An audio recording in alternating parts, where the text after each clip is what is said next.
Información inmediata. Sectores como el de energía, hidrocarburos y telecomunicaciones se han visto afectados en medio de la crisis, por lo cual distintos actores de la sociedad civil proponen un aumento en las inversiones en estos campos para fortalecer la competitividad del país. Vamos más allá de la noticia. Notimundo Estelar en FM Mundo con María del Carmen Álvarez. Nos acompaña a esta hora la doctora Vianna Amaino. Ella es exministra de Telecomunicaciones. Doctora Amaino, muy buenas tardes todavía. Gracias por acompañarnos. Le saluda María del Carmen Álvarez. Muchas gracias a todos ustedes por invitarme a este programa y a quienes amablemente nos escuchan. María del Carmen, gusto en verla al mucho tiempo. Al mucho tiempo, igualmente. Gracias por acompañarnos en este espacio. Los sectores estratégicos son definitivamente clave para dinamizar la economía en nuestro país. ¿Qué acciones deberían tomarse para fortalecer la inversión con la finalidad de que operen de forma correcta y que sean de beneficio para todos los ecuatorianos? Bueno, quisiera iniciar comentando con la ciudadanía qué son los sectores estratégicos, porque tal vez es un argot mucho de los abogados o de los políticos, pero creo que es importante que todos estemos sintonizados. Claro que sí. De acuerdo con la Constitución del Ecuador, que no es lo mismo en otros países, quiere decir que esto no necesariamente es una usanza internacional, los sectores estratégicos son unos cuantos, que son el espectro radioeléctrico, lo que llamamos telecomunicaciones, la minería, los hidrocarburos, el agua, la energía y la infraestructura y transporte público. Si ustedes pueden notar, estos sectores estratégicos están consolidados en 3 ministerios: telecomunicaciones, obras públicas y transporte, y el tercer ministerio, que es el que reúne 3 sectores en uno: hidrocarburos, minería y energía. En estos sectores estratégicos hay 2 particularidades. Primero, son los económicamente más importantes en cuanto a la inversión, al desarrollo, a los réditos que revisten y que demandan muchísima inversión, por tanto. Y segundo, prestan servicios públicos, o sea, servicios a la ciudadanía, explotando un recurso natural que es del Estado, y por ende es un sector que se denomina estratégico. Entonces, en su pregunta en particular, para que esos servicios públicos que se dan desde sectores estratégicos sean fluidos, sean crecientes y haya lo que le interesa a la ciudadanía, que es buena calidad de servicio, porque a la ciudadanía no le interesa mucho pues la parte regulatoria o los detalles, sino que la calidad sea buena. Entonces tenemos que preguntarnos qué se necesita, y lo que se necesita es ingente inversión. Muchos recursos de constante inversión para que la calidad del servicio se mantenga. ¿Por qué? Porque cada vez hay más usuarios. Recursos que el país no tiene, por cierto. El gobierno no los tiene, ni este ni ningún otro. Así es. ¿Por qué? Porque los gobiernos tienen otra vocación. La vocación de los gobiernos debería ser social, debería ser de salud, debería ser de comunitaria. Entonces, los pocos recursos que tienen los gobiernos, ¿y por qué digo pocos? Porque en un país siempre van a haber muchas necesidades, muchas más de los que un presupuesto del Estado puede absorber.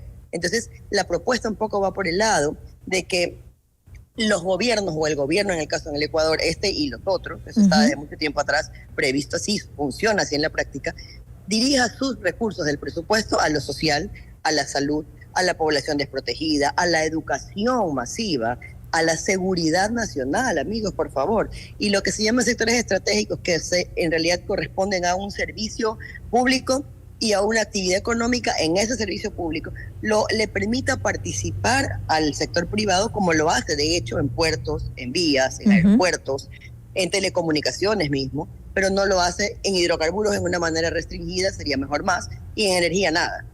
Entonces la propuesta es incrementar la participación, el aporte económico, la ejecución económica que tiene el sector privado en estos sectores. ¿Para qué? Para que inyecten dinero, para que mejoren calidad y para que los ciudadanos en algunos casos podamos tener el servicio. Hay lugares en los que no llega, ni siquiera, y peor, bien. Pero ¿cómo lograr eso? ¿Cómo gestionar esta necesidad de forma adecuada? Porque también deben primar en este caso los estudios de viabilidad técnica, económica, legal, que no se lo haga corriendo riesgos innecesarios, porque también hay que tomar eso en cuenta. Y muchas veces hemos visto lo que ha pasado con determinados proyectos. Bueno, usted ha tocado un punto medular. Primero, para que un proyecto sea interesante para el que invierte, y entendamos que es inversión privada es de riesgo. No es que el Estado le va a dar plata al privado para que haga una carretera. Eso se llama contratación pública y es crédito. Esto es inversión. Quiere decir que va a venir un privado y va a poner sus recursos a su riesgo para ver si cuando construya o mejore la carretera que existe, lo recupera con un peaje. Si es que pasan carros. Claro. Entonces, ese estudio no solamente es un estudio técnico y de viabilidad técnica, sino principalmente de viabilidad del retorno económico para el inversor que va a poner dinero de riesgo, agregándole un elemento fundamental más para estos casos, que es la seguridad jurídica. Porque puede ser el mejor proyecto, el más rentable en términos del Excel o del documento, ¿verdad?, del estudio, pero si no tenemos la debida seguridad, confiabilidad como país y como institución pública de contraparte, porque el privado celebra un acuerdo con una institución pública en particular que representa al gobierno. También tiene que ser creíble, sostenible, etcétera, ¿no? Y estos estudios generalmente se hacen estimada con coparticipación del privado, porque él es el más experimentado. Entonces el gobierno saca como una aproximación, una iniciativa, un proyecto de TDR y en lo que se llama un data room se mejora con los interesados. Se ponen ingredientes que tal vez no estaban previstos o detalles que no estaban previstos y allí se saca ese concurso que ya de alguna manera está socializado. ¿Para qué? Para asegurar que el proyecto sea sólido y sea rentable. Usted decía algo muy importante, el tema de seguridad jurídica. ¿Nuestro país ofrece seguridad jurídica? Creo que tenemos que mejorar en esa lección. ¿Qué se entiende por seguridad jurídica? Que las reglas no se cambien en el camino, ¿verdad? Que si te dijeron que el impuesto y te aseguraron en un contrato de inversión o cuando se firmó esa asociación o alianza estratégica, lo que fuera la figura de acuerdo entre las partes pública y privada, te determinaron unas condiciones, esas condiciones se cumplan y no se cambien sobre la marcha o en el camino. Como ya ha ocurrido. Como ha ocurrido lamentablemente históricamente en algunos casos, afortunadamente no muchos, pero sí se han dado, y esos pocos que hay, en cambio, son los que suenan. Pero cuando yo tengo mis clientes que quieren hacer estas inversiones, me preguntan siempre, ¿ha habido expropiaciones, ha habido intervenciones, ha habido reversiones en otros proyectos? Porque ellos ven el riesgo no en su sector, sino en general en la actitud política de un país.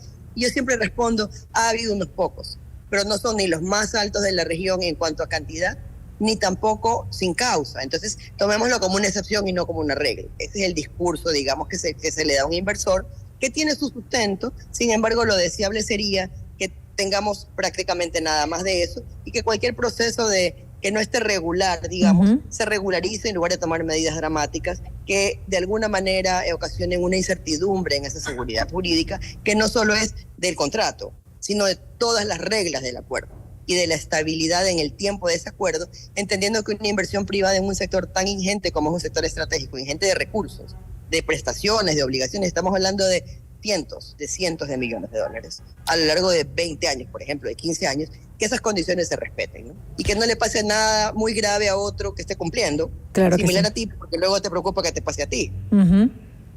Ahora, este es un proceso largo. ¿Qué debería volverse prioritario en estos momentos? Por ejemplo, estamos viendo uno de los sectores más afectados ahora con la crisis eléctrica que estamos viviendo. Todo lo que tiene relación con el campo energético se vuelve una prioridad. Debe existir un plan concreto, acciones, gestiones para dar solución a esta crisis. Ahí obviamente se va a tener que buscar inversión, se van a tener que buscar estas alianzas público-privadas. ¿Cómo agilitar? Porque aquí estamos llenos de trámites y lastimosamente eso también complica que se den estas inversiones. Es correcto, se ha tocado un punto neurálgico y es la energía. Yo tengo un documento que les voy a compartir, un cuadrito que es oficial, es un cuadrito de la Secretaría de Inversiones del país, de la Secretaría de Alianzas Público-Privadas, que establece los montos de recursos de inversión que se requiere por sector. En el sector de energía la inversión privada es cero. y se requiere en los próximos 5 años algo como 21.000 millones de dólares. ¿Cómo traes 21.000 millones de dólares a hoy? ¿Cómo destrabas? Entonces, cuando esto se ve tan grande y tan difícil, yo siempre trato de mirarlo desde el ángulo de que se ha podido hacer. Yo tengo la fortuna de haber trabajado en varios proyectos de inversión privada en otros sectores que han sido todos muy complejos. Y cuando lo íbamos armando desde el inicio parecía que no se iba a lograr y se logró. Y entonces la pregunta es ¿cuántos ya hay? ¿Cuántos hemos logrado? ¿Y por qué no podemos lograr esto? Afortunadamente hay un marco jurídico que hay en el sector de energía que ha ido mejorando. Tenemos una nueva ley que es para generación y ahora ya se permite generación privada de hasta 100 megavatios, que está bien, sin concursos. O sea, alguien puede ir y poner su propio proyecto por 100 megavatios ya. Y deben de darle la licencia sin concurso ni tanto trámite. ¿Cómo podemos agilitar? Me pregunta y yo le respondo. Que el reglamento general simplifique esos trámites y les dé tiempo tope.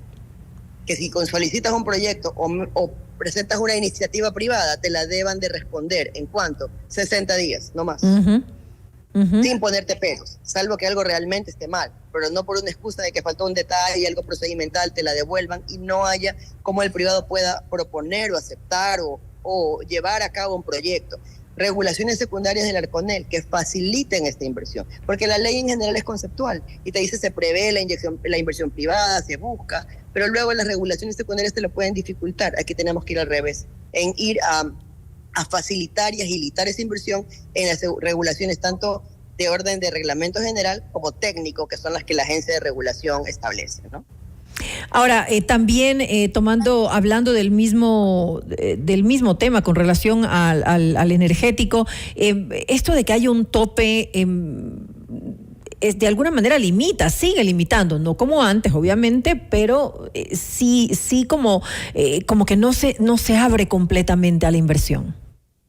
Mire, es verdad, ninguna limitación es buena porque, como se dice en estos términos de asociaciones público-privadas, no hay ningún servicio público más caro que el que no existe.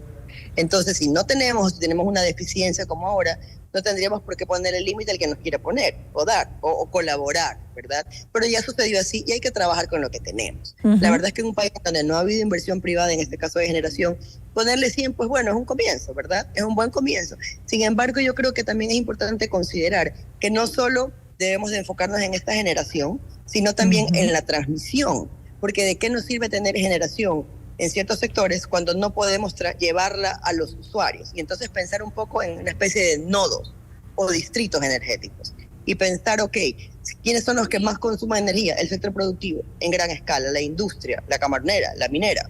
Esos son los sectores que consumen más energía. ¿Qué deberíamos de pensar? En generación, transmisión y distribución para esos sectores. De manera que la energía que el Estado tiene hoy y produce, la capacidad energética del gobierno, del país, vaya a los ciudadanos y los sectores productivos sean autosostenibles o autosustentables energéticamente o, por supuesto, en el tiempo. Pensemos en nodos o hubs de generación, transmisión y distribución de energía de sectores industriales. Y si vamos a buscar justamente el beneficio de los ciudadanos, el beneficio del país, que es cuando se invierte en sectores estratégicos, ¿por qué no darle seguimiento? Es decir, hacer un plan a muy largo plazo, porque lastimosamente también es algo que sucede en nuestro país. Es decir, los diferentes gobiernos se limitan a su gobierno. Entonces, cuando llega el siguiente, ya se acabó el plan. Ya no se sigue adelante con esto y no se piensa en los beneficios de los ciudadanos. ¿Cómo se debería manejar esto? Porque el tema político, lastimosamente, es un lastre en nuestro país. Es correcto. Los cambios políticos afectan al desarrollo de los sectores económicos y estratégicos en particular, y sobre todo en el servicio al usuario, que al final es lo que nos importa. El afectado. Es interesante ver cómo en otros países, como Perú, para no irnos muy lejos, o Colombia, a pesar de que cambian los actores políticos y las tendencias, los servicios y la economía se mantienen igual. Es un poco una lección para aprender. Le comento, existe un plan maestro de electrificación hace muy tiempo, hasta el 2030, plan que no se ha cumplido. ¿Por qué no se ha cumplido? Porque este plan, que era un plan netamente técnico, que vamos a construir en energía hasta el año 2030, este plan dependía de que el Estado lo construya. Y allí es cuando, obviamente sin recursos, endeudándose y desatendiendo otros sectores que son más prioritarios para un gobierno, como decíamos, la salud, la educación, la seguridad. Obviamente no ha tenido los recursos porque no los vamos a tener. Entonces, no nos sirve de mucho hacer un plan que sea muy ambicioso, muy técnico, muy perfecto, pero sin plata.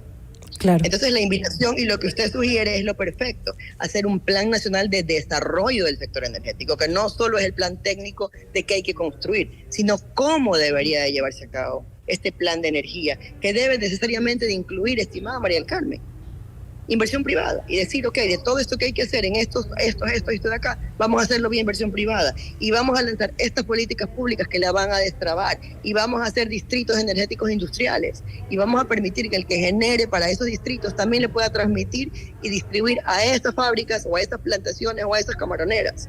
Y eso debe de estar en ese plan quinquenal o ojalá decenal de desarrollo. Por eso no le quiero llamar plan maestro, porque un plan maestro es un término técnico, que lo que habla es de cómo vas a construir o desplegar.